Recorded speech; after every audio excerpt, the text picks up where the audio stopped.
You have something huge coming up, which is a documentary about P. Diddy, Puff Daddy, P. Diddy. Yeah. Did he do it, right? Yeah. I know you've been heavy on social media talking about it. He did it.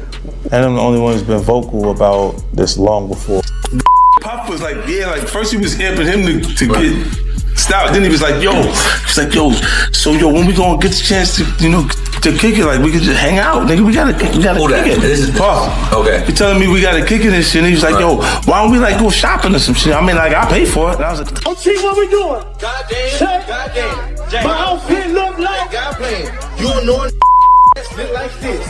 Watch change color when I lift my wrist. Listen, Motel 6, keep on them lights. Take a on a day on Kurt night. She got a boyfriend, like fine, nigga. I'm like, cool, I'm trying to be the side. So these artists, they're getting ass because that's their ritual. That's their rite of passage to get to the next level. They rape this. They rape this.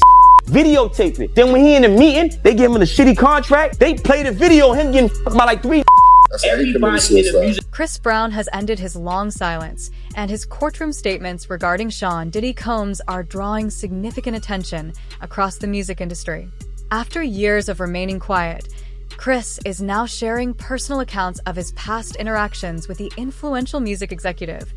These are not minor remarks. They are detailed reflections that have prompted strong reactions among industry observers. His testimony is raising renewed questions about influence, authority, and what may have taken place beyond the public spotlight. One thing is evident.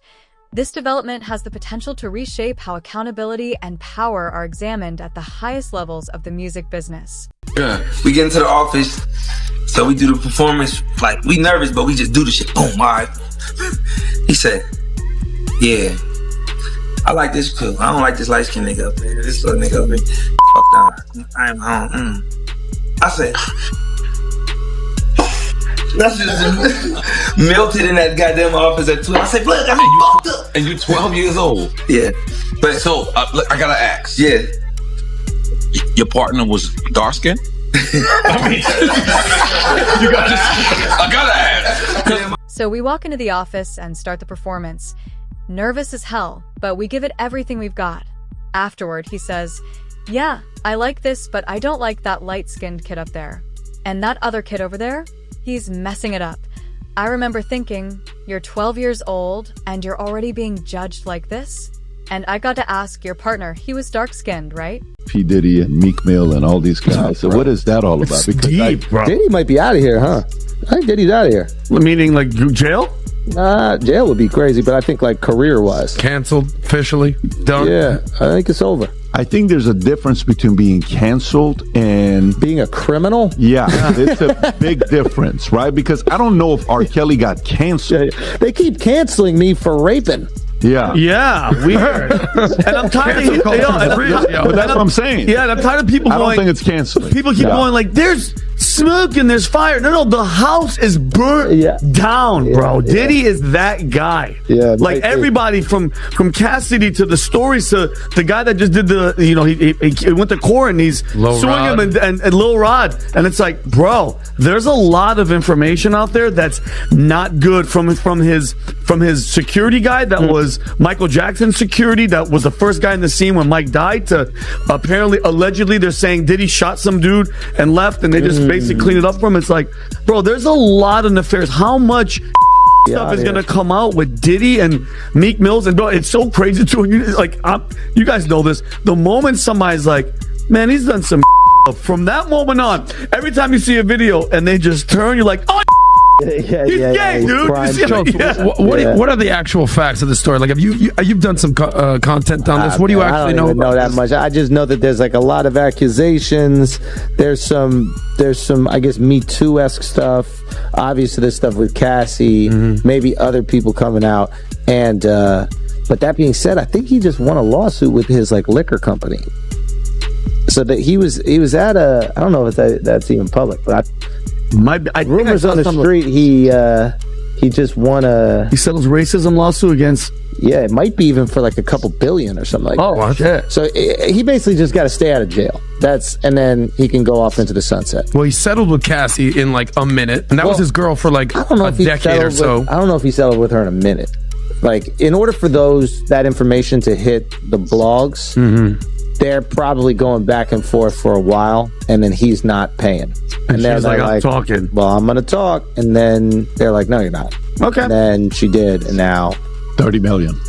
Yeah. Just to be like, shh. Within 24 hours. Wow. Yeah. She went public. Wow. Not even 24 hours. And then she came back and she said, we were able to settle things out, or I don't know what the words was she used. But, you know, I'm all these other things that's going on with the guys and Meek Mill. Who called them out, by the way? Forget about Tate, but which rapper was it that went after...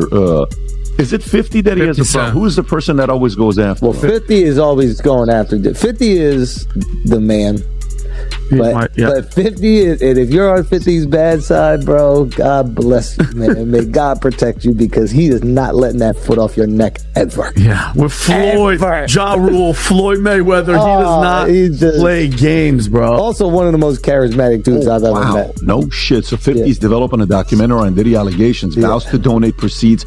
Wow. Sexual assault. Can you call it? When is this? Dude, this guy's a troll. This guy, no, he is unstoppable, man. Yo. This guy. I remember when he was doing the stuff with Mayweather. It's like, here, you know, put the alphabet. I want him to read a book line. One page from a Harry Potter book. Yeah. He was like, I'll donate 100, 500,000. And these are both New Yorkers. They were best friends, though. They were best friends too. Like, what was really the falling out? Like, that's his business, man. I'll let him explain that to you. But like, they were really close. So that's, I think, is it a public story or no? I don't know exactly. I don't know. I know he talked to me about something, but I let him share his business. Yeah, to me, there's a part about 50 that gives me a man's man vibe, bro. He is. You know, that's the vibe I get from him, and even the way he edifies Eminem. You just gotta love the way he edifies Eminem. You know, just a lot of respect. A loyal dude who really understands people from a young age. From a very young age, understood social dynamics. Like, he told me, he's like, yeah, when I was like 12 or 13, I was raised by like old heads, and I was just observing them. You don't get to talk a lot when you're with the old dudes. You're just kind of watching the power dynamics, watch how things work. Man, he told me some crazy story. I don't know if I can share, but I don't think he would be upset. He told me some story about, like, you know, when he first got out of prison or something like that. Like, he had like a crew of guys, and, you know, he went from being the dude, you know, on the block to potentially being lower now, because other dudes rise when you get locked up. But he still had his crew, so he was getting paid whatever he was getting paid to be part of the organization. And he said in the beginning, he started taking all the money that he was making, all the money that he was getting paid, not in the beginning, after he got out, and he would pay it to his guys, so his guys wouldn't think that he wasn't still the man. So he's making zero, right? But his guys, he still needed them to realize, yo, he still got it like that. And he just understood at a very, like, basic primal human level what he needed to maintain the loyalty, the hierarchy, and the power position. And I'm like, you're like 17 at this fucking time? How the fuck do you understand it? So it's no surprise to me when I see him thriving in these different industries, but also, like, not at all sacrificing who he is. Like, he's still a wild dude on the internet and in Hollywood producing films. Like, he can really kind of say whatever he wants. It's quite impressive. I told him the first time I saw him, I was like, bro, what do you have on all these dudes in Hollywood? Yeah. And he's like, man, I don't even know what you're talking about. Yeah. Dude, he's that guy. But listen, to me, it stops with Diddy at the Tupac story. That's what stops for me, because you know, you go down the rabbit hole and you're just curious about a topic and a story. You keep going down, and then you bring detectives and you're talking to guys that were involved, and eventually, like, yeah, no. And I was a kid, 3 days, I would say, in high school was like days that I was startled, confused, in pain, hurt. Magic getting AIDS when he came out and did the HIV positive interview. Yeah. You know, it was Michael retiring and he's stepping away from the game, and it was Tupac getting killed. Yeah. Those 3 days were the days where it's like, you know, you, as a kid, you follow those stories. And I think, I don't know, a lot of people have Diddy's influence behind Tupac and Biggie, but I'm convinced guys like 50 probably have. I'm convinced the people that have the actual facts and influence on who was behind it, but for whatever reason, they're not coming up. That's the thing I always said. I was like, listen, if 50 don't like you, there's a reason. If 50 is out here not liking you, there is a reason. He's not just waking up going to hell with this guy. Yeah. Like, well, you saw that. You know what I mean? And by the way, and you saw the interview where they were interviewing 50, and he's like, it's a podcast, and he's like, this dude during a podcast with 50 and Diddy was like, yeah, daddy, let's go shopping, and he's like, what the are you talking about? I'm not gonna let another man take me shopping. What are you talking about? And like, he just doesn't play these games. He just is upfront and honest, and he doesn't play. But that's a really good point. 50 don't like you, man. I'm looking into it. Yeah, exactly. I'm looking into it. Is this it? Is this when he said that? Yeah. I looked at him like, what you just say? Let me move, man, before I do something. You're gonna make me mess up the wedding. Oh, that's a nice gesture. Let me get out. No, dude, take me. That's what a guy says to a girl. I asked 50 about that, and he said you did the same thing to him. You asked him to take him shopping. Yeah. I thought he needed some clothes. He told me to take. Yeah, no, we're good. We're good. Yeah, that's a good response. Schultz, someone that made a cameo in that video right there was your guy, Charlamagne. I know you've done a ton of content with him. I think you guys did some content recently when you asked him about the Diddy allegations. Yeah. How'd that conversation go with Charlamagne? What are your thoughts on him? Oh, I mean, Charlamagne's the GOAT, man. Charlamagne's the GOAT. We've been doing Brilliant Idiots, a podcast, for over like 10 years now, maybe 11, 12, I don't even know. But yeah, he's just the man. He's just the man. To be able to like maintain, being at the top is hard. And to maintain your spot at the top for over a decade. Oh no, even longer. I forget exactly how long Breakfast Club's been doing. And people don't even realize, like, growing up in New York, when we were growing up, it was Hot 97 was man. This is all everybody listened to. So he comes in, some guy from fucking South Carolina comes in and goes on the competing network that's not even competing. It would be like, what is the minor league team for the Yankees, the one that plays in Staten Island or whatever? Nobody even knows. There's a team there's like the AAA team, whatever. It would be if that team ends up replacing the Scranton Yankees. Wilkes-Barre Rail Raiders, riders, some shit. Yeah. Whatever. Like, that's literally how much of a leap they made. It was, and now the Hot 97 is obsolete. Straight up. And I mean, you look at like what's the fact that you guys don't even know it. Like, this was the radio Hot station. 97 every day. That's my word. Come on, bro. Yeah. Who was it? Who was the... Everybody and their mother was Master on Flex, Angie Martinez, Star and Buck Wild. I mean, it was just... And they would have like Jay-Z. Everybody would go in there, promote, talk, crap, drive with that whole beef. It was insane. It was unbelievable. And the music that they energy played around it. was absolutely ridiculous. Yeah. They played all the hot stuff. So if you like this clip and you want to watch another one, click right here. And if you want to watch the entire podcast, click right here. Let's see what we're doing. Goddamn. My outfit look like goddamn. You don't know another that just fit like this. Wanna change color, wanna lift my wrist. It's the Motel 6, keep on them lights. Take a bitch on the day, fuck her at night. She got a boyfriend, like bye, nigga. I'm like, cool, I'm trying to be the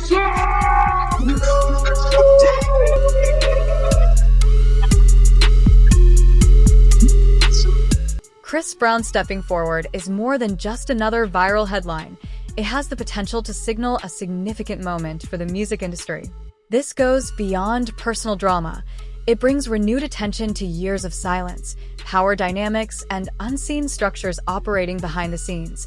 What makes these developments especially striking is how they intersect with Chris's own well-documented and controversial past, events that permanently reshaped his public image.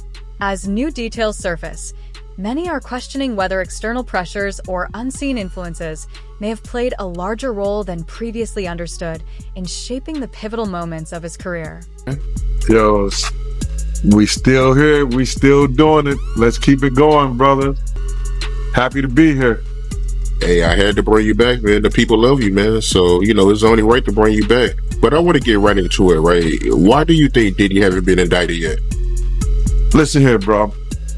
It's a term in the legal field that you could indict a ham sandwich. But the Southern District of New York has a 98.2 conviction rate. All right, for those who don't know, if you got 100 people, only 1.28 or something like that, 1.8. Only 1.8 has won against them. So now, what they do, they already got the witnesses, they already got the people, because let me just say something. With the trafficking thing, it only takes one witness to convince the jury. One witness. And we know who that witness is going to be. Cassie. She filed a civil suit against him. So it only takes one, in this trafficking charge, it only takes one witness. Now we got other people like Jonathan Odie, who was one of the workers, that he gave a testimony, or well, he gave some information to some agents that he was working, doing acts with Cassie, cross states, going back and forth, this, that, and the third. So it only takes one witness. So now, the reason they haven't went after for him, because there's more to get into. It's more to get into. It's not only trafficking, it's the guns, the alleged drugs. And I'm saying alleged because they haven't came out with any formal charges yet. But when they come out with some charges, bruh, and you hit it, the Southern District of New York do not play. And people don't play with them. So I don't understand why this stuff ever even got to this point, but it is what it is. It is what it is, bro. The reason they haven't came down and got him yet, they going through his taxes. You hear what he said? They had all the people that he did business with. That they're gonna go through everything that he did with a fine-tooth comb. And when they set that and they get what they call discovery to his lawyers, he either say, I'm gonna take the time, because if he go to court with it, 9 times out of 10, he gonna spend the rest of his life behind bar. So the reason they haven't did it at this point, it's a lot of paperwork, bro. They got a lot of people working different angles. They got the drug angle. They got the tax angle. They got the, what else? They say the drugs, the tax, and then they got the guns that were found. They got to do a trace on the guns that they were found in the house. And then if you got 250 cameras, there's a lot of footage that them agents got to go through. So they got a lot of work to do, bro. They got a lot of work. What they took, how many years to indict Keefe D? They took a lot of years to indict Keefe D. And now he's sitting in jail. So they got a lot of work to do, bro. And it ain't gonna happen overnight. So I would think that probably in the next two months or so, he might be looking at something, bro. And you said that Diddy, he got over 250 cameras? He had over 200, they found over 250 cameras in his house, man. Damn. Allegedly. That's what they were saying. So you do believe that Diddy is going to prison? Oh, he going to jail, bro. And I don't wish jail on nobody, on the for real. I don't wish jail on nobody. You understand? But they already got their star witness. And you only, for one charge, for the sex trafficking, you only need one witness. One witness. That's crazy. I don't believe R. Kelly, you see what they did to R. Kelly? He went to jail for sex trafficking. He was dating those girls. Those girls was living at his house. Those girls was going back and forth with him willfully. How the hell did he get trafficked? And Diddy don't. Based on Cassie. Sources close to the situation say Chris is describing an environment shaped by intense pressure, strict control, and overwhelming expectations. According to his account, life within Diddy's sphere of influence felt demanding, emotionally draining, and marked by decisions that now warrant reflection. While Chris continues to take responsibility for his past mistakes, he is also pointing to a deeper layer, suggesting that sustained stress and subtle forms of pressure may have contributed to some of the most difficult periods of his life. Taken together, these statements imply that Diddy's influence may have extended beyond business dealings, affecting the personal and professional lives of those within his orbit. Boxer. His name's Twan. He's from our neighborhood. He was married to Tanisha Arnold. So the broad played Pam on Martin Lawrence. We went to the party with her. I mean, it was matter of fact, it was a set it off party. Jada Pickett, Biblical Fox, all of them was there. You know what I'm saying? It was just seemed like Puff and Tupac was like a couple, seemed like to me. It was just a lot of weird shit going on, you know what I'm saying? The vibes ain't there. I guess that's what Tupac was talking about, the Illuminati and shit. It's like Vivica Fox was with this big gay man. He was 6'9". They called his name 6'9".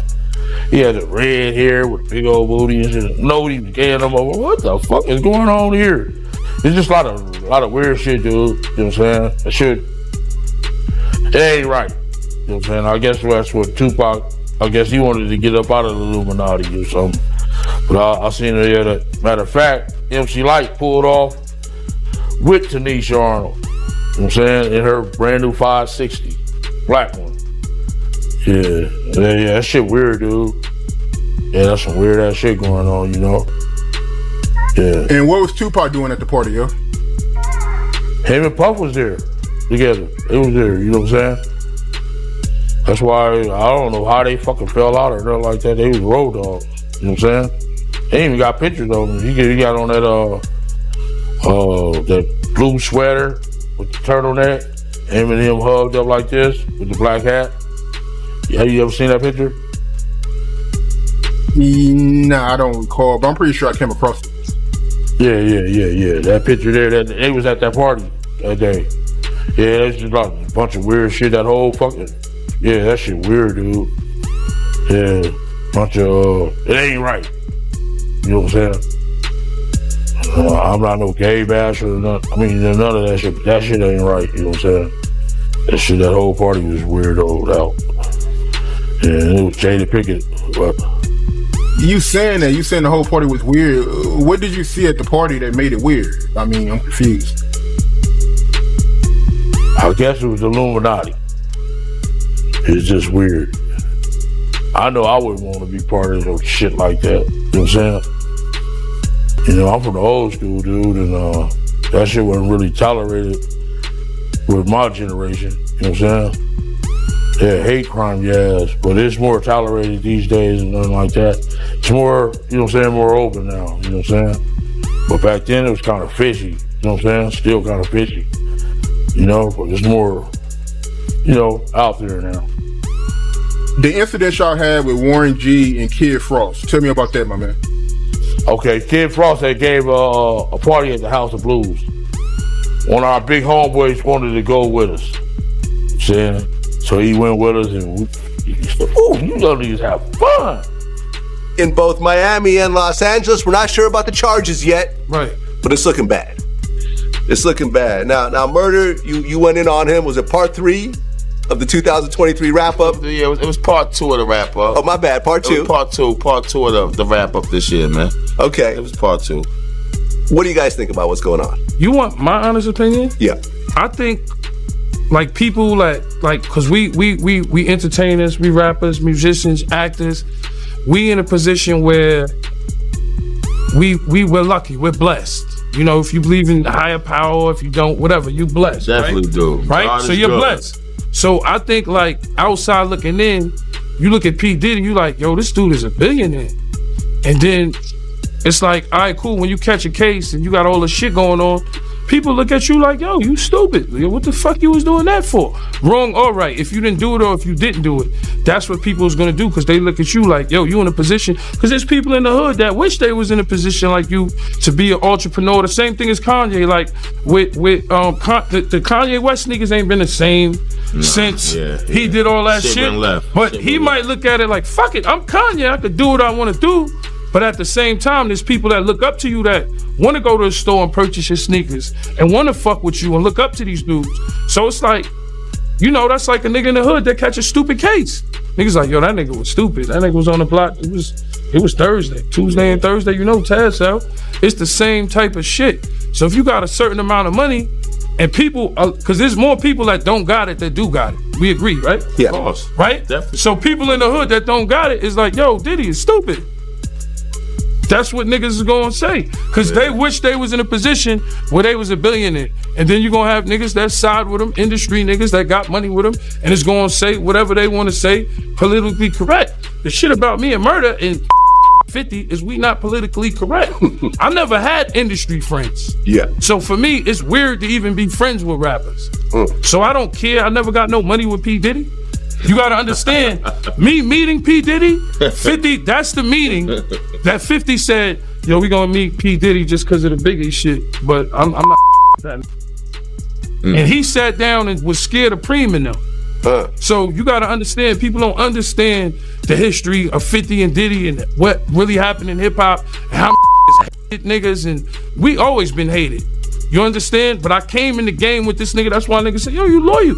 Nah, nigga, there need to be loyal niggas in the world. If you came in the game with a nigga, you put your lights on, that's the nigga you gonna with. So I never been to, like I said, a P. Diddy party, a nigga Jay-Z brunch. I never been to that. I know I'm never gonna be. And it's cool. You gotta accept some things in life. You understand? But with P. Diddy, like, come on, nigga, like, what do you think is gonna happen when you got $1 billion and you just fucking with random hoes, supposedly? Chris is now calling for accountability, outlining the emotional and professional strain he says resulted from his interactions with Diddy. This legal dispute may not conclude with his testimony alone. It has the potential to prompt broader reflection within the music industry. By speaking publicly, Chris may be creating space for others who felt unheard or constrained to share their experiences. If that occurs, the impact could place long-standing power structures under renewed scrutiny.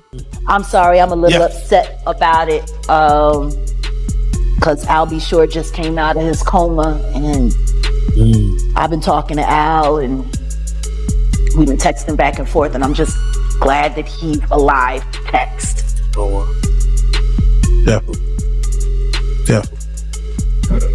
Yeah.